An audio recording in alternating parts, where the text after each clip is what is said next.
Hello guys, welcome to our channel. Today I am going to show you how to delete a group chat on iPhone. Okay, so let's get started.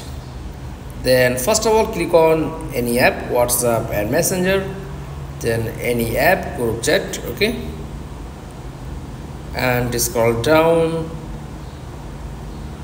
Click on your groups and show your any videos. And just tap on this message group chat and click on delete.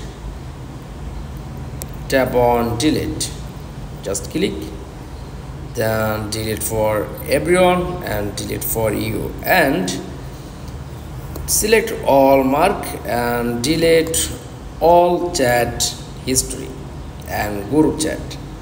That's all. Thanks for watching. Please like, comments and subscribe. Thank you.